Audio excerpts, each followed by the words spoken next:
स्वागत है, news India देख रहे हैं आप। आपके साथ मैं हूं नितिशा बंसल। लगातार हमारी नजर बनी हुई है यूक्रेन और रूस के बीच जो युद्ध चल रहा है उसकी स्थिति पर, क्योंकि भारत के लिए भी ये युद्ध बहुत मायनों में इंपॉर्टेंट है। बड़ी खबर इस वक्त, कीव में रूस ने भारी तबाही मचाई है। तबाही, रूस के हमले में पाकिस्तानी छात्र की मौत हो गई है। इस तबाही के बीच बड़ी खबर आपको बता रहे हैं, एक पाकिस्तानी छात्र की मौत हो गई है रूसी हमले में। कीव में रूस की सेनाएं कहर बरपा रही हैं। ये तस्वीरें हम आपको दिखा रहे हैं किस तरह से आग के गोले आसमान में रात के अंधेरे को चीरते हुए नजर आ रहे हैं। इसी बीच खबर आ रही है कि एक पाकिस्तानी छात्र की मौत हो गई है रूसी हमले में। कीव में रूसी सेनाएं कहर बरपा रही हैं। कीव शहर के अंदर अब दाखिल हो चुकी हैं रूसी सेनाएं और उनके टैंक। 3 पुलिया को हालांकि यूक्रेनी सेना ने उड़ा दिया था इस कोशिश में कि कीव के अंदर रूसी टैंक दाखिल ना हो पाए, लेकिन इस कोशिश में यूक्रेनी सेना नाकाम रही।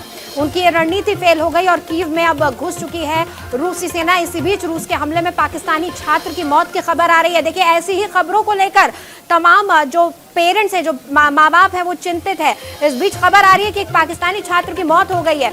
ऐसी ही खबरों से डरे सहमे हैं तमाम लोग, क्योंकि भारत के कई हजार छात्र जो कि मेडिकल की पढ़ाई कर रहे थे वो यूक्रेन में अब भी मौजूद है। और चलिए अब रुक करेंगे इस वक्त की बड़ी खबर का। यूक्रेन की राजधानी कीव से इस वक्त की बड़ी खबर, रूसी सेना कीव के अंदर घुस चुकी है। कीव में रशियन सेना के घुसने का वीडियो सामने आया है। कीव में रूसी सेना ने भारी तबाही मचाई है। तो बड़ी खबर हम आपको बता रहे हैं, कीव में आखिरकार रशियन सेना घुसने में कामयाब हो चुकी है। कीव में रशियन सेना के दाखिल होने की एक वीडियो वायरल हो रही है। जो तस्वीरें हम आपको दिखा रहे हैं ये यूक्रेन की तस्वीरें हैं, जहां पर यूक्रेन की राजधानी कीव में रशियन सेना अंदर घुस चुकी है और भारी तबाही रूसी सेना ने कीव में मचाई है।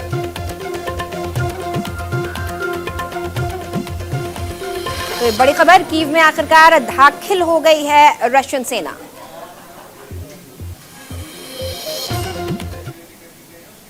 और एक और अहम खबर, फ्रांस ने रूस को बड़ी धमकी दी है। पुतिन को समझना चाहिए नाटो के पास एटम बम है।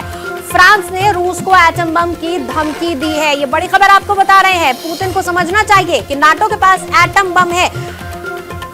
ये बयान जो है फ्रांस की तरफ से आया है। फ्रांस ने रूस को ये एटम बम की धमकी दी है कि रूस को ये नहीं भूलना चाहिए कि जो नाटो देश हैं उनके पास एटम बम भी है। यानी कि सीधे तौर पर एटमी हमले की चेतावनी दी गई है रूस की तरफ से।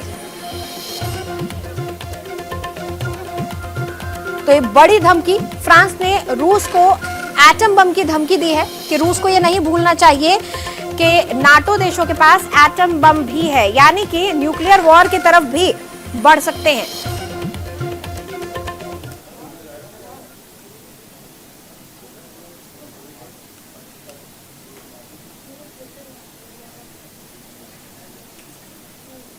और एक और अहम खबर, पीएम मोदी की अध्यक्षता में सीसीएस की बैठक हुई जिसमें अहम फैसले लिए गए हैं। तो पीएम मोदी की अध्यक्षता में सीसीएस की बैठक हुई है, उसमें फैसला लिया गया है यूक्रेन में फंसे लोगों को लाने के लिए ऑपरेशन किस तरह से चलेगा, उसके बारे में इस बैठक में डिसीजन लिए हैं। स्पेशल फ्लाइट से भारतीयों को वापस लाया जाएगा। तो प्रधानमंत्री नरेंद्र मोदी की अध्यक्षता में सीसीएस की बैठक की गई जिसमें फैसला लिया गया कि यूक्रेन में फंसे हुए लोगों को किस तरह से लाया जाएगा, किस तरह से ऑपरेशन चलाया जाएगा। स्पेशल फ्लाइट्स का अरेंजमेंट किया जाएगा। भारतीयों को वापस वतन लाने के लिए घर वापसी का खर्च भारत सरकार उठाएगी।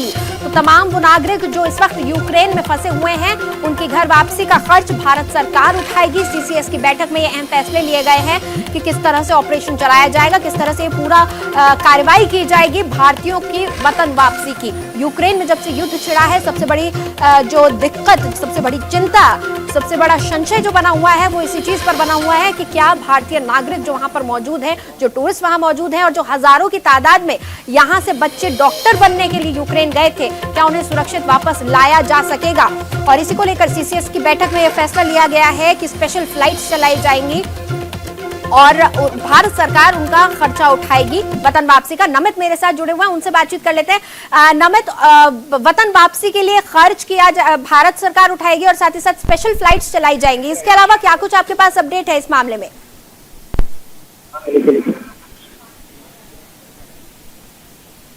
ट्रेन जा रहा है। जी नमित, आप मुझे सुन पा रहे हैं? तो नमित से हम एक बार फिर बात करने की कोशिश करेंगे। बहरहाल लगातार हम आपको बता रहे हैं कि किस तरह से रणनीति बनाई जा रही है, क्योंकि भारत न सिर्फ इस युद्ध की स्थिति को लेकर चिंतित है, इसके समाधान को लेकर चिंतित है, साथ ही साथ अपने नागरिकों की सुरक्षा को लेकर भी चिंतित है। भारत के हजारों छात्र वहां पर डॉक्टर बनने के लिए, पढ़ाई करने के लिए गए हुए हैं, और इस बीच खबर यह भी आई है कि एक पाकिस्तानी छात्र की मौत भी हो गई है रशियन सेना के हमले में। ऐसे में ये खबरें और भी ज्यादा चिंता बढ़ा रही है। और एक बार फिर नमित से हम बात करेंगे, जो कि रूसी दूतावास के बाहर इस वक्त खड़े हुए हैं। नमित, क्या कुछ है ताजा जानकारी आपके पास? देखिए बिल्कुल जो सोर्सों के हवाले से खबर आ रही है कि केंद्र सरकार जो है वो अब अपने खर्चे पर भारत के जो छात्र वहां पर फंसे हुए हैं यूक्रेन में, उनको फ्लाइट के जरिए जो है भारत लाया जाएगा, एयरलिफ्ट किया जाएगा। और कुछ देर पहले ही मेरी यूक्रेन के कुछ छात्रों से बातचीत हुई है, वहां से जो जानकारी निकल कर आ रही है कि वहां पर कैटेगराइज किया गया है। फर्स्ट ईयर, सेकेंड ईयर और थर्ड ईयर में जो छात्र हैं उनके मुताबिक उनको जो है वहां से बाहर निकाला जाएगा। पहले जो फर्स्ट ईयर के छात्र हैं उनको वहां से बाहर निकाला जाएगा। और केंद्र सरकार जो है, जो यूक्रेन के आसपास के जो देश हैं, चाहे पोलैंड की बात करें, रोमानिया की बात करें या फिर हंगरी की बात करें, सड़क के रास्ते उन छात्रों को जो है पहले उस देश के बॉर्डर तक लाया जाएगा और फिर वहां से फ्लाइट के जरिए उन छात्रों को भारत लाया जाएगा। क्योंकि जो अभी जानकारी मेरे पास आ रही है, यूक्रेन के अंदर जितने भी एयर स्पेस हैं वहां पर उनको तबाह कर दिया गया है, वहां पर फ्लाइट जाना जो है वो मुमकिन नहीं है। ऐसे में आसपास के जो देश है,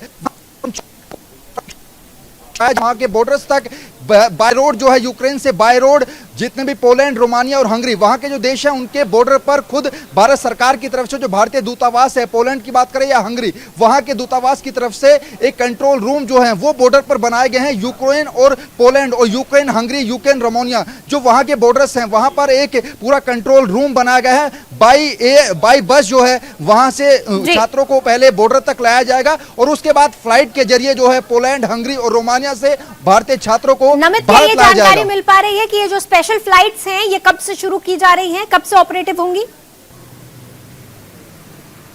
देखिए अभी इस पर केंद्र सरकार की तरफ से आधिकारिक कोई बयान नहीं जारी किया गया। हालांकि जो हमें सूचना मिल रही है, तकरीबन 1 से 2 घंटे के बाद एक प्रेस कॉन्फ्रेंस भी होगी जिसमें यह स्पष्ट किया जाएगा कि आखिर इन फ्लाइटों को कब जो है यूक्रेन के आसपास के देशों में भेजा जाएगा। लेकिन सबसे पहली प्राथमिकता, जैसा मैं पहले भी जिक्र कर रहा था, कि जो कीव है, जो कि यूक्रेन की राजधानी है, वहां पर बंकर के बहुत ज्यादा गंभीर स्थितियां इस वक्त बनी हुई है यूक्रेन में। और इसी बीच नमित, आप हमारे साथ बने रहिएगा, बड़ी खबर आ रही है वो दर्शकों तक पहुंचा दूं। कल दोपहर 12:10 पर कैबिनेट की एक बैठक होने जा रही है यूक्रेन संकट पर। कल दोपहर 12 बजे सीसीएस की बैठक होगी। यूक्रेन से भारतीयों को निकालने की कोशिशें तेज हो गई हैं। तो बड़ी खबर, यूक्रेन संकट पर कल दोपहर 12 बजे सीसीएस की बैठक होने जा रही है और भारतीयों को कैसे सुरक्षित वापस लाया जाए यूक्रेन से, इसको लेकर इस बैठक में बातचीत होगी। नमित, कल दोपहर एक बार फिर एक बैठक होने जा रही है, 12 बजे का वक्त मुकर्रर किया गया है, यानी युद्ध स्तर पर इस वक्त भारत सरकार तैयारियां कर रही है भारतीयों को वापस लाने की।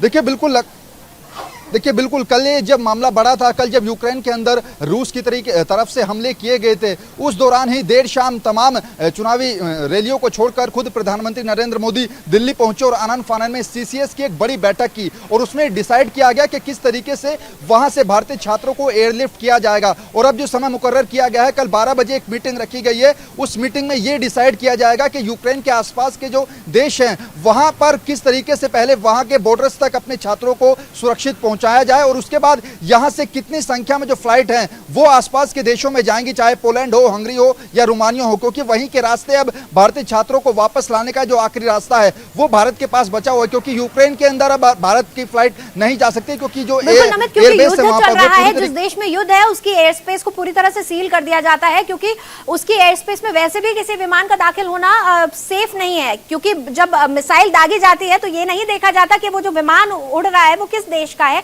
या फिर उसमें पैसेंजर्स हैं या कौन है। इसके लिए बहुत रणनीति चाहिए। नमित, एक और रणनीति तय करनी होगी भारत को कि किस तरह से जो छात्र हैं सड़क मार्ग के द्वारा भी उनको सेफली बॉर्डर्स तक लाया जा सके। इसके लिए बहुत जरूरी है कि उन छात्रों की पहचान हो, उन छात्रों का रजिस्ट्रेशन प्रॉपर हो, उन छात्रों को, क्योंकि पूरे देश में फैले हुए हैं इस वक्त छात्र। इसके लिए रशियन से भी बातचीत चल रही होगी। क्या इसके बारे में जानकारी मिल पा रही है? क्या किस तरह से खाका तैयार किया जा रहा है स्टूडेंट्स को यूक्रेन बॉर्डर तक लाने के लिए? देखिए, जैसा मैंने पहले जिक्र किया कि जो यूक्रेन के बॉर्डर हैं, जिन भी देशों से बॉर्डर लगते हैं, पोलैंड हो, हंगरी हो या रोमानिया हो, वहां पर एक जो कंट्रोल रूम है वो बनाए गए हैं भारतीय दूतावास की तरफ से, और वहां से उनसे जो छात्र हमारे फंसे हुए हैं उनसे कांटेक्ट किया जा रहा है किसी तरीके से, क्योंकि कल भी ये जब भारत के अंदर बड़ी बैठक हुई थी उसके बाद खुद विदेश मंत्रालय की तरफ से ये बयान आया था कि इन युद्ध के हालातों में भी यूक्रेन के अंदर जो भारतीय दूतावास के अधिकारी हैं वो अपना काम बखूबी निभा रहे हैं। ऐसे में जो कुछ अधिकारी अभी भी मौजूद होंगे यूक्रेन की राजधानी कीव के अंदर, ऐसे में उनकी जिम्मेदारी है कि कैसे वहां के छात्रों का जो समन्वय है, वो जो कंट्रोल रूम बनाए गए हैं बॉर्डर्स पर, यूक्रेन के बॉर्डर पर, वहां पर उनका समन्वय बैठाया जाए और बाय रोड जो है उनको सुरक्षित बॉर्डर तक पहुंचाया जाए। हालांकि कल जब पुतिन से पीएम नरेंद्र मोदी की बातचीत हुई थी, जो कि खुद रूस के राष्ट्रपति हैं, तब उस दौरान ये बातचीत खुद पीएम नरेंद्र मोदी ने कही थी कि जो हमारे छात्र वहां पर फंसे हुए हैं उनको जल्दी से जल्दी सुरक्षित वापस लाया जाए। इसकी गुहार जो है खुद पुतिन से भी लगाई थी, लेकिन पुतिन की तरफ से यह कहा गया था कि हम नागरिकों को कोई नुकसान नहीं पहुंचाएंगे। लेकिन सुबह से जो राजधानी कीव के अंदर हमले किए गए हैं, जैसा आपने जिक्र किया कि अगर कोई बम का गोला जमीन पर गिरता है या मिसाइल छूटती है, वो नीचे देखकर नहीं गिरती है कि नीचे कौन है या कौन नहीं है। ऐसे में अब जो वहां पर छात्र हैं, जैसा मैंने पहले भी जिक्र किया था कि कैटेगराइज किया गया है फर्स्ट ईयर, सेकंड ईयर और थर्ड ईयर के छात्रों को। पहले फर्स्ट ईयर के छात्रों को सुरक्षित वहां से वहां पर पहुंचाया जाएगा, उसके बाद छात्रों को सुरक्षित निकाल लाना वहां से एक बहुत बड़ी चुनौती इस वक्त भारत के सामने बनी हुई है और भारत की प्राथमिकता भी है इस वक्त बनी हुई है। नमित हमारे साथ लगातार बने हुए हैं। एक और बड़ी खबर इस वक्त यूक्रेन से आ रही है, यूक्रेन की राजधानी कीव से इस वक्त की बड़ी खबर। रूसी सेना कीव के अंदर घुस चुकी है। कीव में रशियन सेना के घुसने का वीडियो सामने आ रहा है। कीव में रूसी सेना ने भारी तबाही मचाई है। तो आपको बता दें कि आज दूसरा दिन है रूस और यूक्रेन के बीच युद्ध का, और आज दूसरे दिन रूस साफ तौर पर बेहद आक्रामक और बेहद सोची समझी रणनीति के तहत यूक्रेन पर पूरी तरह से कब्जा करने की रणनीति के साथ ही आगे बढ़ रहा है। यूक्रेन की राजधानी कीव पर आज सुबह से ही ताबड़तोड़ हमले किए गए। इसके अलावा लवीव पर हमला किया गया, सूमी पर हमला किया गया, जिसके बाद ये देखा गया कि कीव पर हवाई हमले बेहद तेज कर दिए गए। साथ ही कीव में अंदर घुसने की पूरी कोशिश में रशियन सेना थी और आखिरकार रूसी सेना कीव के अंदर दाखिल हो चुकी है।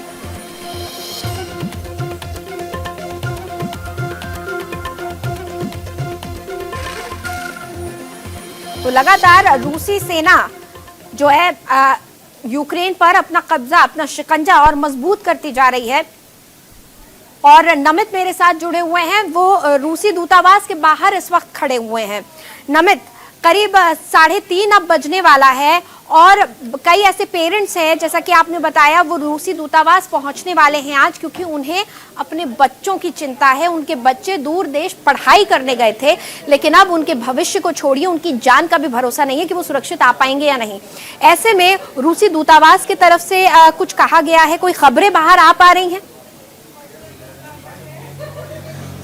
देखिए, फिलहाल जो है, जैसा मैंने पहले कहा कि 5:50 का समय जो है वो दिया गया है पेरेंट्स की तरफ से, जो यहाँ पर पहुँचेंगे। एक बार फिर से थोड़ी सी तस्वीर दिखा दूं, क्योंकि थोड़ी सी हलचल जो है वो यहाँ पर तेज हुई है। यहाँ पर जो फोर्सेस हैं उनकी संख्या को भी अब पिछले 1 घंटे के मुताबिक अब थोड़ा सा बढ़ा दिया गया। हालांकि जैसा आपने जिक्र किया कि क्या रूसी दूतावास की तरफ से कोई जानकारी दी गई है, तो यहाँ से आगे जाने की परमिशन जो है वो किसी को भी नहीं है, और अंदर से कोई भी रूसी दूतावास के अंदर से कोई भी शख्स बाहर फिलहाल तकरीबन पिछले 2 घंटे से तो नहीं आया हो, ना ही कोई अंदर गया है। केवल दिल्ली पुलिस के जवान और जो पैरामिलिट्री फोर्सेस की डिप्लॉयमेंट है वो हमें फिलहाल यहां पर दिखाई दे रही है। और जैसा 6 बजे का जो समय है वो मुकर्रर किया गया है, तो तकरीबन 5 बजे से जो यहां पर पेरेंट्स हैं वो आना शुरू हो जाएंगे, क्योंकि लगातार मेरे पेरेंट्स से भी बातचीत हो रही है। वो लगातार उनको चिंता हो रही है कि कब उनके बच्चे जो हैं वो अपने देश में सुरक्षित वापस लौटेंगे। इसके अलावा अगर हम बात करें तो गाजियाबाद के भी कुछ छात्र हैं जो कि यूक्रेन के अंदर फंसे हुए हैं। सुबह मेरी उनसे बातचीत हुई, उनका ये कहना था कि हमारे पास जो पैसे हैं वो अब खत्म हो चुके हैं, वो एक बंकर के नीचे फंसे हुए हैं, तो अब कभी भी जो है उन लोगों की जान को खतरा बना हुआ है। ऐसे में उन लोगों को चिंता सता रही है कि क्या वो सही सलामत अपने वतन वापस पहुंच पाएंगे या फिर नहीं। सुबह से मेरे पास कई वीडियो भी जो है वो राजधानी कीव से आए हैं, वो उस वीडियो में जो है काफी भावुक होते हुए नजर आ रहे हैं। बहुत ज्यादा चिंता है, क्योंकि सभी के बच्चे वहां पढ़ने के लिए गए थे, उज्जवल भविष्य बनाने की सोची थी उन बच्चों ने और उनके माता पिता ने, लेकिन स्थितियां इस वक्त बहुत भयावह है। नमित, आप हमारे हमारे साथ बने रहिएगा और लगातार न्यूज इंडिया की नजर बनी हुई है कि क्या कुछ यूक्रेन में चल रहा है, क्या हालात बने हुए, साथ ही साथ भारत में किस तरह से भारत सरकार तमाम कोशिशें कर रही है अपने नागरिकों की वतन वापसी के लिए। इन तमाम खबरों पर हम बने रहेंगे।